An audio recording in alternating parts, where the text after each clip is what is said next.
Gracias, señoría. ¿Ya podemos continuar? Carlos, por favor. Sí, como no, doctor.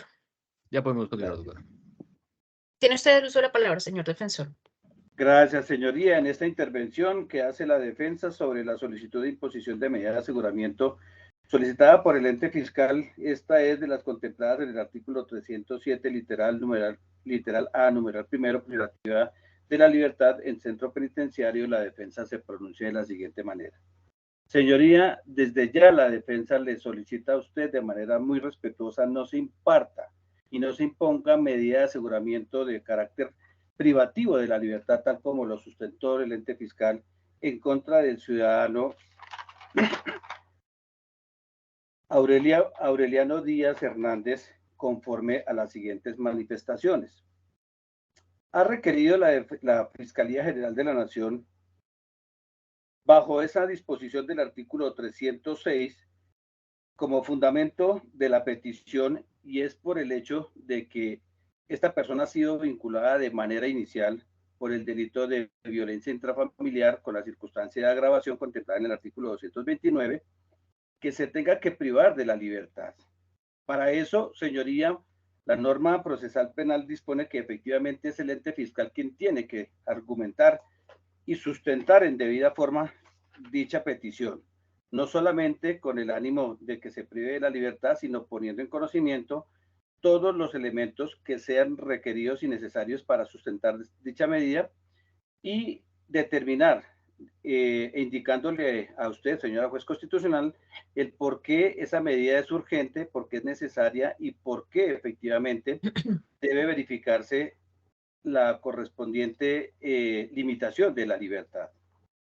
Los artículos 296 y 295 y 296 de nuestro Estatuto Procesal Penal hablan sobre el régimen de la restricción de la libertad, y allí nos indica que esta restricción de la libertad debe ser de carácter excepcional siempre y cuando se adecúen y se sustenten o se presenten las condiciones de indicarles por qué son necesarias, adecuadas y proporcionales las medidas que se están solicitando.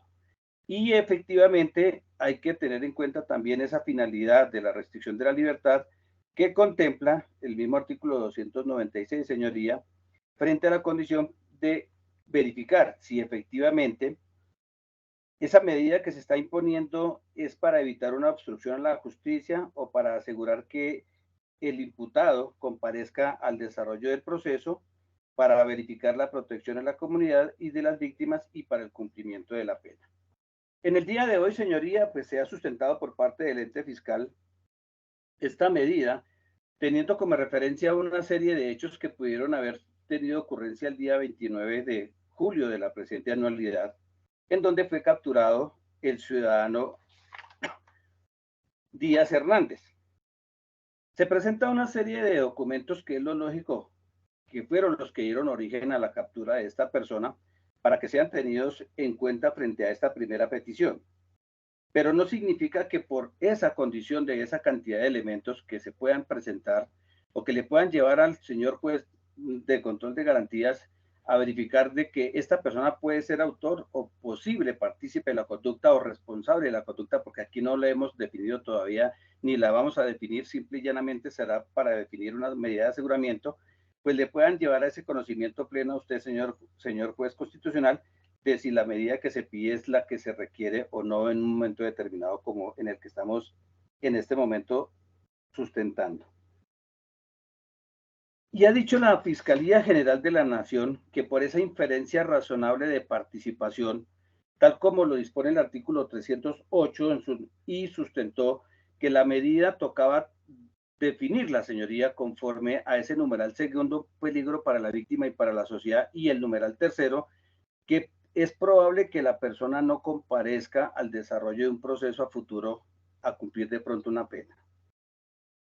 Y desarrolló ese numeral segundo peligro para la comunidad, tal como lo dispone el artículo 310, en donde dice que efectivamente esa condición particular de ese peligro lo ve reflejado en esa continuidad de la actividad delictiva con el numeral primero de ese artículo 310. Y desde allí empieza a hacer unas elucubraciones la Fiscalía General de la Nación, teniendo como referencia pues algunas manifestaciones que pudieron haberse plasmado en el desarrollo de alguna declaración por parte de la presunta víctima dentro de esta causa acá. Y desde el comienzo empieza a verificarse, señoría, que pues no tenemos ni siquiera documentos que acrediten ciertas manifestaciones que sustentó la Fiscalía General de la Nación aquí, de primera mano, por decir que en el momento en que se presentaron estos hechos, mi prohijado tenía la condición de estar en esa condición que manifestó la Fiscalía, de tener una condición de estar drogado porque tiene problemas de adicción o de consumo. Aquí de primera mano, pues vamos a hacer referencia si aquí hay algún documento que así lo acredite, máxime que cuando mínimo se presentó de pronto algún tipo de manifestación de alguna persona en indicar que una persona es de tal naturaleza y tiene tales características, pero no es solamente manifestar, sino hay que sustentar esa condición, máxime cuando estamos pidiendo una restricción de libertad. Entonces, si por el hecho de que alguien haga alguna manifestación o haga algún comentario, tenemos que tener plenamente certeza de que eso es así, no. Y la Fiscalía sí determinó, dijo, porque es que la persona tiene problemas de adicción y aquí en donde hemos traído un documento que acredite esa condición de la adicción de esta persona. No lo hay. Y lo dijo que toda la vida, pues mucho menos porque tampoco no tenemos una historia clínica que así lo fundamente que esta persona es proclive a esa condición particular de estar consumiendo algún tipo de estupefacientes. Indica la Fiscalía que esta persona, por esas situaciones de poder estar en un estado de inconsciencia, según la condición de estar, según lo que se manifiesta en un estado de drogadicción, pues que no alcanza a dimensionar ningún tipo de situación de lo que él pueda realizar, de lo que él pueda gestionar, por ese estado de inconsciencia, por ese estado de alejamiento de la realidad. Pero ¿es esto realidad de verdad que se presentó ese hecho así? No, porque si bien es cierto, pues aquí pueden haber unas denuncias, aquí pueden haber unos elementos que puedan dar esa inferencia, pues no podemos estar dando efectivamente la cabalidad, efectivamente no le podemos dar toda la credibilidad a lo narrado allí. Ahora, mire otra circunstancia particular, señoría, y es que la misma víctima dice que ni siquiera sabe con qué elemento presuntamente esta persona pudo haberlo agredido y que posteriormente, en algún momento dado, esta persona supuestamente ingresó a alguna habitación y le lanzó un cuchillo. ¿Le lanzó un cuchillo en qué forma? ¿De qué manera? ¿De alguna situación? Aquí se hace ver esta situación, esta circunstancia con el ánimo de llevar a que el hecho es tan delicado que esta persona efectivamente atentó contra la vida de esa persona. Pero realmente eso se presentó, no lo sabemos. Y la única forma que lo podríamos saber es en el momento en que esté en el desarrollo de un juicio, cuando el juez de conocimiento verifique si efectivamente esos hechos dieron al traste. Pero no por esa simple manifestación tengamos que privar de la libertad a una persona, no. Aquí hay una serie de elucubraciones, señoría, que le han hecho a usted poner de conocimiento, y es que esta persona puede llegar a cometer un feminicidio, por Dios. Si bien es cierto, vuelvo y reitero, señoría, con todo respeto, son enunciaciones que ha hecho la Fiscalía, pero aquí no tenemos nosotros esa condición de que eso se llegue a presentar. Y ahora otra cosa, para poder desvirtuar aún más esta circunstancia, y es que si la misma Fiscalía está indicando que ni siquiera estas personas tienen casi que contacto porque no viven en el mismo lugar, ¿cómo podemos decir que estas personas efectivamente va a atentar contra esa persona? Ni siquiera si estuvieran viviendo de manera conjunta en el mismo inmueble, podría inclusive mirarse otro tipo de situaciones que más adelante haré pronunciamiento sobre esa circunstancia como una medida de protección en donde se ordene personas viven allí. Ahora que se da al momento en que la misma víctima dice estaban con su trago y esta persona ni siquiera podría estar en su sano juicio, y por qué no creerle también a esta persona. Mire que ni siquiera en el dictamen de medicina legal esta persona dice que estaba en algún estado de alteración, que hubiera consumido algún tipo de estupefaciente, no lo hay. pero sí fue objeto de unas agresiones por parte de esas mismas personas que fueron los hijos de él los que hicieron esa agresión, porque por eso lo lesionaron también, por eso le dieron unas incapacidades que operan y que están oscilando según ese dictamen por más de 7 días. ¿Por qué no creerle también a esta persona cuando efectivamente, si aquí se hubiera que efectivamente estuvieron presentes aquí para verificar esa condición, se hubieran recogido? ¿Se hizo eso? No. Y habían personas que estaban al tanto de esa situación, como lo está indicando la misma fiscalía, que habían personas que era el otro hijo y otros hermanos de esta persona para que hubieran podido ratificar que esta persona efectivamente estaba en un estado psicológico o de descontrol de sus derechos, de sus actuares, porque está en estado de consumo de estupefacientes. Yo le pregunto a esta persona de manera muy personal, señoría, qué tipo de situación tiene él, si él tiene algún tipo de consumo de algún estupefaciente, y si bien es cierto, me indica consumo de vez en cuando marihuana, pero ¿será que la marihuana lo lleva a uno a ese extremo? ¿A que pierda uno la conciencia?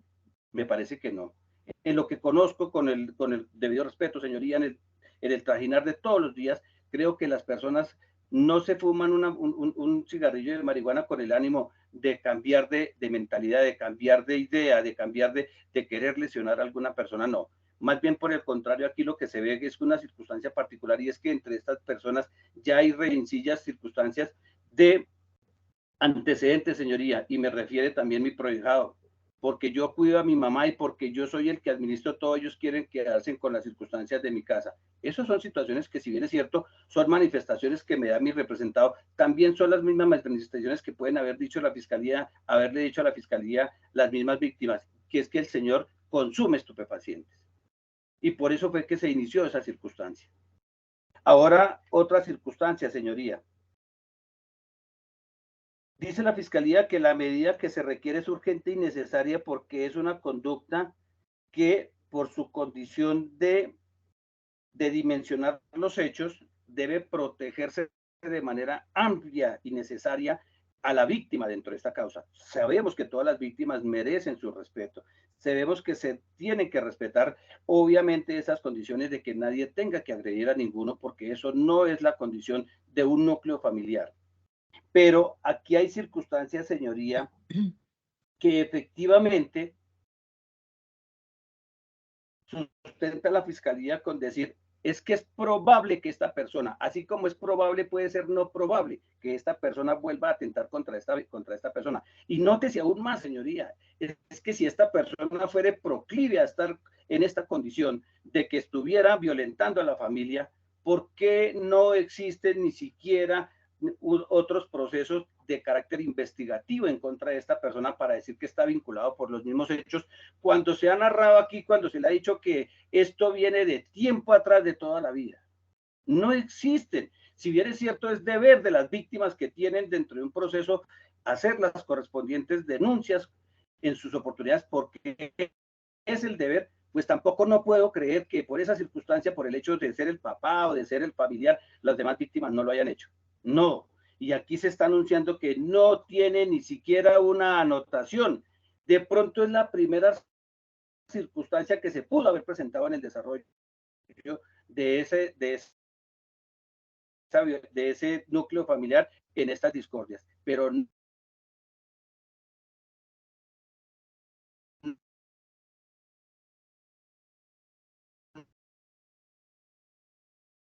Doctor, ni siquiera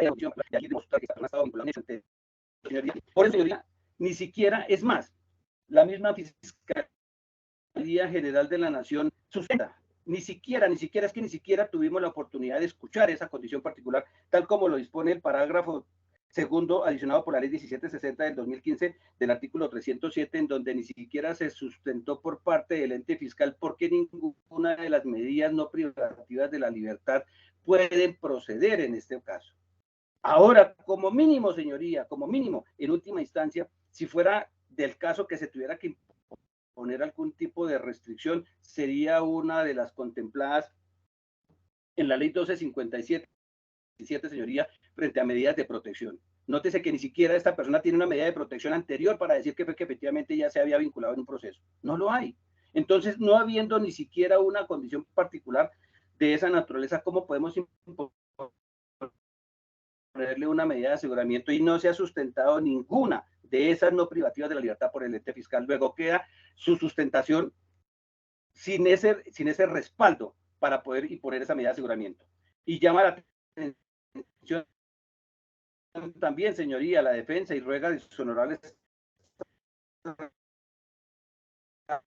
se analice también ese mismo requisito que el parágrafo de esa zona o que esa calificación jurídica provisional que se efectuó por parte del ente fiscal contra el procesado no sea determinada para inferir un riesgo de obstrucción a la justicia, un peligro para la seguridad de la sociedad o de la víctima y la probabilidad de que el imputado no comparezca al proceso o que no va a cumplir la sentencia. Se le está indicando a usted, señora juez, muy respetuosamente, que se analice esa conducta de si efectivamente se cumplen a cabalidad cada uno de esos presupuestos y ese fin constitucional. No es simplemente con solamente argumentaciones y con probabilidades y con el pensar que podrá suceder cuando eso realmente no lo logre hacer. Por eso, de la manera muy respetuosa, señoría, la defensa se opone a que se imponga una medida de aseguramiento restrictiva de la libertad en contra del ciudadano aquí encausado Aureliano Díaz Hernández, y por el contrario, si existiera alguna, tendría que ser una medida de protección en algún evento, y notándose, señoría, que las mismas víctimas no viven ni siquiera dentro del mismo inmueble donde vive esta persona, como para efectos de decir que es que hay un riesgo a futuro que se pueda llegar a presentar algún tipo de situaciones que pueda atentar contra la vida de estas personas. De manera muy respetuosa, señoría, y atendiendo a esa condición de participar en esta diligencia, ruego a usted no se imponga ninguna medida de restricción de la libertad en contra de la aquí encausado, señoría. Muchas gracias, con el debido respeto. Gracias. ¿Me escuchan?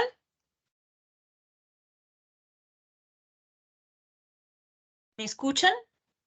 Sí, doctora. Sí, señora juez, sí, señora. Sí, señora, Gracias. Perdón. Bueno. Recordemos en primer lugar que la afectación provisoria a la libertad de una persona mientras se le juzga en el trámite de la actuación penal procede de manera excepcional, excepcionalísima y sometida a estrictos requisitos. Todo es que por regla general el proceso se debe adelantar estando el acusado en ejercicio pleno de sus derechos fundamentales, particularmente el de la presunción de inocencia. En efecto, la detención que aquí se depreca representa la más contundente y grave de las intromisiones de la autoridad estatal en la esfera individual, y es por eso que la Constitución política y la ley la autorizan para garantizar el cumplimiento de determinados fines, fijando de antemano a esos precisos objetivos unos requisitos de rigurosa observancia y de interpretación igualmente restringida. Y aun cuando en el escenario de las audiencias preliminares no se practican pruebas en estricto sentido, al estar ello deferido al juicio oral, lo cierto es que el primer requerimiento contemplado en el artículo 308 con miras a determinar la procedencia de la medida cautelar, se concreta en el juicio lógico inductivo que debe realizar el juez de control de garantías a partir de los elementos materiales probatorios, evidencia física e información legalmente acopiada, y de los cuales se puede traer como conclusión que el sujeto que funge, en este caso como acusado, es el probable autor del delito investigado. Estándar de conocimiento que en el presente caso se sustenta con la denuncia formulada por la ciudadana Diana Elizabeth Díaz Guzmán, quien refiere cómo a eso de las 7 de la noche del 29 de julio de 2023, cuando ella se encontraba departiendo con algunos familiares al interior del inmueble ubicado en la carrera 112, número 22K14 de esta capital, arribó allí el señor Aureliano Díaz Hernández, quien tras increparla para que le proveyeran una cantidad de dinero presuntamente para la adquisición de sustancias estupefacientes, arremete en su contra, la toma del cuello y posteriormente le arroja un cuchillo que impactó en la región frontofacial y le causó una herida de 5 centímetros. También presenta laceraciones en la región cervical. La ciudadana en cuestión fue valorada por el Instituto Nacional de Medicina Legal y Ciencias Forenses, determinando una incapacidad de 10 días. Hay un vínculo de consanguinidad entre el presunto victimario y la presunta víctima, hay un hecho constitutivo de violencia, no solamente física, sino psicológica, y por ende, ese señalamiento que realiza la señora Diana Elizabeth Díaz Guzmán, no solamente en la denuncia, las verificaciones que pudieron hacer los agentes captores, que dan cuenta de haberla encontrado sangrando y de las manifestaciones que ésta les hiciera con miras a la aprehensión del señor Díaz Hernández, permiten colegir fundadamente que este puede estar incurso en la conducta descrita por el legislador en el artículo 229 del Código Penal. Ahora, en cuanto a las finalidades invocadas, se ha aducido de forma un tanto desordenada por parte de la solicitante que en este caso habrían tres finalidades que se pretenden amparar a través de la imposición de una medida cautelar. Habló del peligro para la comunidad, del peligro para la víctima y también hizo alusión a el riesgo de no comparecencia o evasión, sin embargo, no desarrolló esta última finalidad. Entonces nos remitiremos a la primera de ellas, que como se recordará se encuentra consagrada en el artículo 310 del Código de Procedimiento Penal y que demanda el análisis de aspectos tales como la gravedad, la modalidad y la pena. Sobre la gravedad, pues en efecto causa alarma o conmoción o incluso genera mayor sensibilidad en la comunidad el hecho que un padre arremeta de forma feral en contra de su consanguínea, quien si bien es cierto ya tiene 44 años de edad, pues existe no solamente por ley positiva, sino también por ley natural, un deber de respeto, de solidaridad. Y estos hechos pues atentaron contra esa paz, sosiego o ese amor filial que la norma pretende amparar. Entonces, son hechos bastante desgarradores desde una perspectiva familiar y cumplirían mutatis mutandi esa primera exigencia del artículo 310. La modalidad es dolosa, ya que no se permite otra graduación a la luz de la dogmática penal. La sanción parte de 8 años de prisión y ello permite anticipar también la satisfacción del presupuesto de carácter objetivo numeral segundo del artículo 313 del Código Adjetivo para la procedencia de una medida de aseguramiento de detención preventiva en establecimiento carcelario, a menos de ser un delito que de oficio es investigable. Ahora, la Fiscalía hizo mención a el numeral primero del artículo 310 del Código de Procedimiento Penal. Y sobre este tópico es bastante ilustrativo el criterio expuesto por la Corte Constitucional en la sentencia C-567-2019, según el cual la Sala encontró que la remisión hecha por el inciso segundo del numeral cuarto del artículo 313 de la Ley 906 de 2004, de los artículos 308 y 310 del mismo cuerpo normativo, implica concentrar la valoración de la medida de aseguramiento solo en criterios subjetivos orientados por niveles de peligrosidad según las capturas decretadas o legalizadas en otros procesos. Estos elementos le permitirían al juez de control de garantías decretar la detención preventiva a partir solo del perfil de la persona, sin tener en cuenta otros elementos tales como la conducta cometida y su gravedad, la necesidad de la imposición de la medida de aseguramiento, entre otros.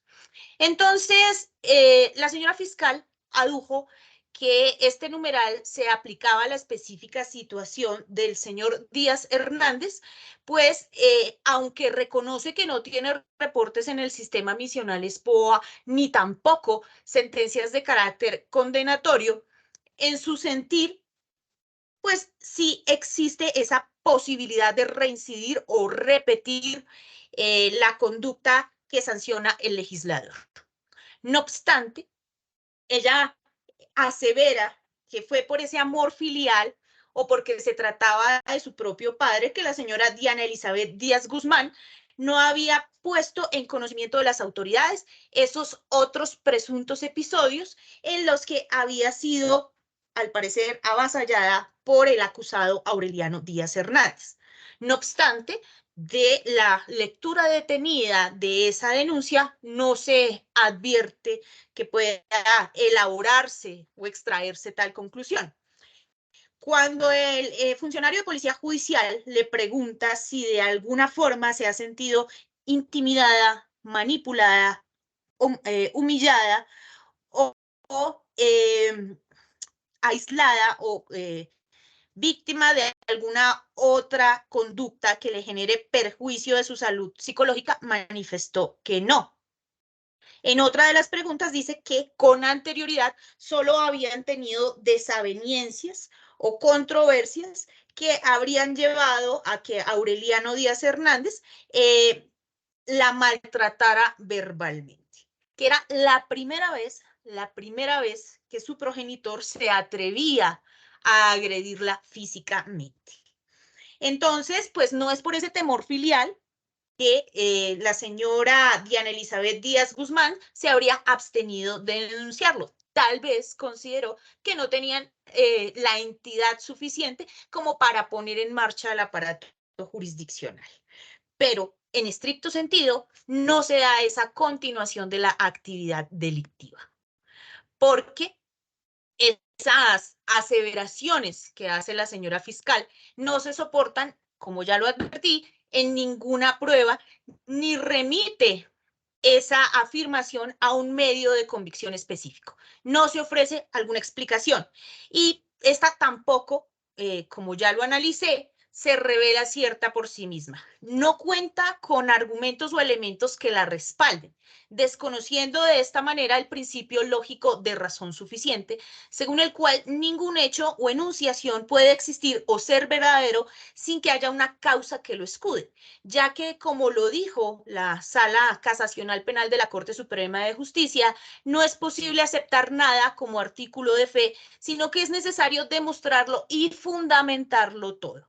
Así, lo sostuvo en sentencia de 17 de febrero de 2021 dentro del radicado SP 371-2021-52150, con ponencia del doctor Diego Eugenio Corredor Beltrán. Ahora, también llama la atención de esta funcionaria que se hagan manifestaciones abiertamente inconsecuentes. Se ha sostenido por parte de la solicitante que el acusado Aureliano Díaz Hernández ya no tiene conciencia. También dijo que era un inconsciente. No obstante, pues ello riñe con la definición clásica del dolo, la conciencia y voluntad de afectar el ordenamiento jurídico. Entonces, ¿cómo llevarlo a juicio? ¿Cómo presentarlo ante un juez de conocimiento cuando en esta audiencia se ha asegurado que no actuó conscientemente? Entonces hay que ser muy cuidadosos con el lenguaje porque ese tipo de manifestaciones tienen en efecto trascendencia jurídico penal. Ahora, también se dijo que habría podido Aureliano Díaz quitarle la vida a Diana Elizabeth Díaz Guzmán, que el cuchillo pudo haberle caído en un órgano, comillas, más vital, y que habría podido causarle la muerte. Sin embargo, la acusación en este caso versa por el delito de violencia intrafamiliar y no del de tentativa de homicidio. Y tampoco se imputó o se atribuyó o se acusó por el delito de tentativa de feminicidio, ya que este delito fue traído a colación por la delegada de la Fiscalía. Entonces, para no afectar ese principio de congruencia o esa consonancia entre la situación fáctica y la acusación, pues esas manifestaciones están totalmente fuera de contexto. Ahora, también se ha hablado de forma insistente en el consumo de sustancias estupefacientes, pese a que razón le asiste a la defensa al señalar que el Instituto Nacional de Medicina Legal y Ciencias Forenses dijo que en efecto el aquí acusado pues no presentaba o que tenía una embriaguez negativa. Y transcurrieron aproximadamente 4 horas desde el momento de la captura hasta el momento de la valoración médico-legal. Ese tipo de manifestaciones en esta audiencia, pues desconocen los derechos del acusado al libre desarrollo de la personalidad y a la autodeterminación.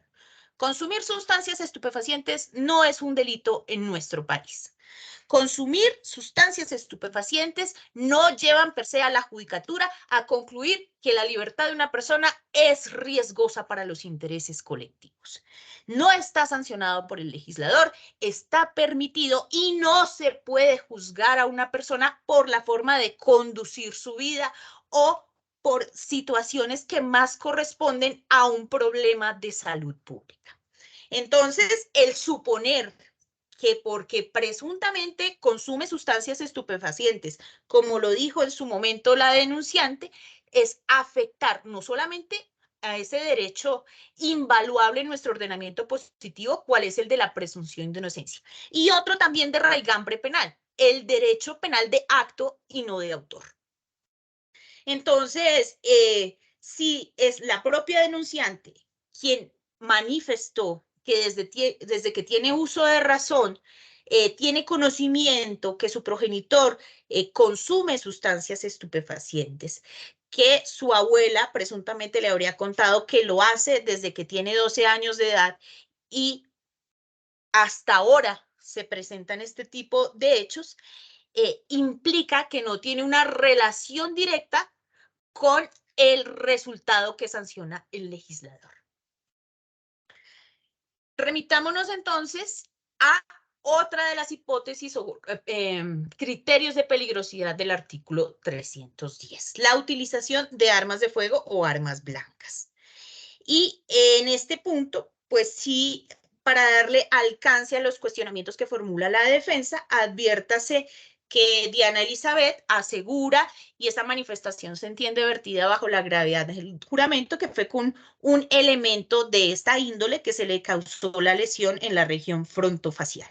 Y ello también se acompasa o guarda un hilo conductor con la valoración médico-legal en el que se designa como mecanismo causal un elemento corto contundente, lo que en efecto es coincidente con la versión de la denunciante. Entonces, simplemente diremos que aquí se reúnen esos presupuestos de gravedad, modalidad, la pena imponible y la utilización de arma blanca. Sobre el peligro para la víctima, que se encuentra contenido en el artículo 311, corrijo. Esta finalidad demanda la existencia de motivos fundados. Y esta noción permea todo el proceso penal en sus distintas etapas, entendidos estos como el elemento legitimador de las medidas de injerencia estatales sobre algún derecho fundamental o el conjunto de razones empíricas y objetivamente verificables en información, evidencia o elementos materiales probatorios lícitamente recabados que indiquen que existe un riesgo real y no meramente hipotético para el sujeto pasivo de la infracción, su familia o sus bienes. Ese riesgo debe ser actual o futuro si se armoniza con la exigencia del artículo 308 del Código de Procedimiento Penal.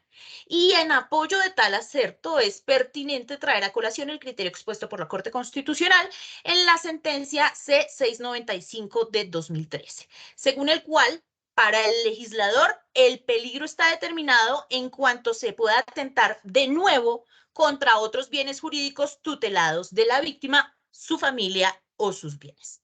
Entonces, no se trata del hecho investigado o su naturaleza, sino que se requieren sospechas fácticas y jurídicamente fundadas que son ajenas a las meras impresiones personales, a la especulación, a la conjetura o a la suposición. Y respecto de hechos nuevos, por eso se utiliza la expresión podrá, que deben estar soportada en elementos como los descritos en el artículo 221 del Código de Procedimiento Penal y que en este caso se muestran ausentes. Nótese cómo en la denuncia Diana Elizabeth indicó que al momento de la agresión, presuntamente a Aureliano Díaz Hernández, le habría manifestado que así como le habría dado la vida, se la podría quitar. Y ello para la señora fiscal es indicativo de ese peligro a futuro para la víctima. No obstante, como ya lo indiqué, no se trata del hecho que es materia de acusación. No se trata de los hechos por los cuales se le va a investigar y que deben estar soportados, anclados, derivados de un elemento material probatorio. Y en este caso, como ya lo advertí, no existe esa situación. Ahora, que porque consuma sustancias estupefacientes puede llegar a afectar a otros miembros de la comunidad doméstica, como la progenitora del señor Aureliano Díaz Hernández, a la mamá de Diana Elizabeth Díaz Guzmán, a los primos, a los tíos que se encontraban ese día en el inmueble, pues ello cae en el campo de la especulación, de la suposición y de la conjetura, porque ninguno de ellos ha puesto en conocimiento que en efecto haya sido víctima de estos hechos o que se hayan emitido en su contra algún tipo de amenaza que pudiera llegar a hacer temer a la judicatura que en efecto la libertad de Aureliano Díaz Hernández pueda llegar a repercutir a posteriori en esos bienes jurídicos que también tutela el legislador, como la vida, la integridad personal o la propiedad. Entonces, sería un criterio peligrosista el afirmar que el mero consumo de estupefacientes pone en riesgo a estas personas cuando desde los 12 años presuntamente Aureliano Díaz Hernández consume y hasta el momento, o solo hasta el día de ayer, no había afectado a los demás miembros de la comunidad doméstica. Entonces, esa finalidad tampoco encuentra vocación de prosperidad. Y ahora, resta por analizar entonces el principio de suficiencia, que es una carga que igualmente se le impuso a la Fiscalía General de la Nación con miras a acreditar la insuficiencia de las medidas no privativas de la libertad. Entonces, te pregunta el despacho, para conjurar ese peligro para la comunidad, es indispensable privar de la libertad al señor Aureliano Díaz Hernández. Será necesario su internamiento intramural con miras a precaver la reiteración, repetición o reincidencia de comportamientos al margen de la ley. Y para dar contestación a esa pregunta, debe el despacho hacer énfasis que la ley procesal colombiana consagró un régimen de limitación de derechos basado en la gradualidad y la proporcionalidad. Y por ende, las medidas de aseguramiento solo pueden ser impuestas cuando se adviertan indispensables y no reemplazables por otras menos gravosas o aflictivas. Ha dicho la Corte Constitucional que en esta materia debe procederse bajo un estricto criterio de necesidad probada. Y en caso de no concurrir este requisito, el juez solo está habilitado para decretar medidas no privativas de la libertad. En sentencia C469-2016, proferida por la Corte Constitucional, se sostuvo lo siguiente, comillas, al referirse al Código de Procedimiento Penal, dice que establece un esquema de medidas de aseguramiento privativas de la libertad, limitativas de la libertad e impositivas de otras obligaciones, todas con el fin de alcanzar los fines constitucionales citados. Debido a esta estructura, el esquema de medidas de aseguramiento es típicamente gradual, diferenciado y proporcionado en torno a las afectaciones a los derechos del investigado en relación con dichos objetivos. El legislador establece un mandato general de afirmación de la libertad y de su restricción únicamente en condiciones excepcionales, necesarias, adecuadas, proporcionales y razonables. La regulación procesal penal además fija reglas específicas sobre la procedibilidad de la medida de aseguramiento de detención preventiva bajo un, repito, estricto criterio de necesidad probada. Y en caso de no concurrir este requisito, el juez solo está habilitado para decretar medidas no privativas de la libertad. Esa obligación no fue satisfecha por la parte solicitante. No es un mero esfuerzo retórico o discursivo, ni un mecánico checklist, sino una verdadera carga acreditativa que en el caso concreto se ofrece ausente.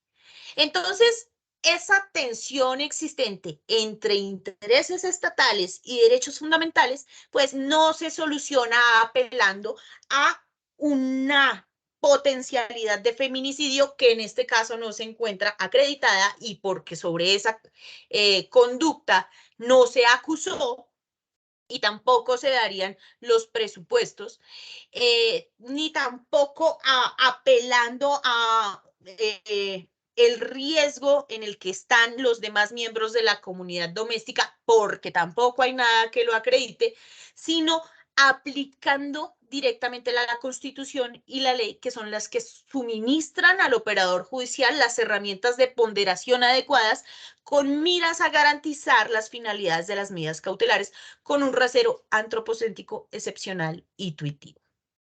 Y en este específico caso, debe el despacho advertir que una decisión será ponderada cuando consulte las verdaderas necesidades del proceso, de la sociedad y de la gente para no desconocer la presunción de inocencia y la prohibición de exceso, ya que el ejercicio irreflexivo, inmoderado e indiscriminado de la persecución penal y el confinamiento preventivo innecesario conducen a la anulación de los fines esenciales del Estado. No solamente contribuyen al congestionamiento del aparato jurisdiccional, sino al colapso del sistema carcelario y a la deshumanización del proceso penal, ya que la detención no es la única respuesta válida que consagra el ordenamiento jurídico al delito presuntamente cometido, tan solo se impondrán medidas no privativas de la libertad.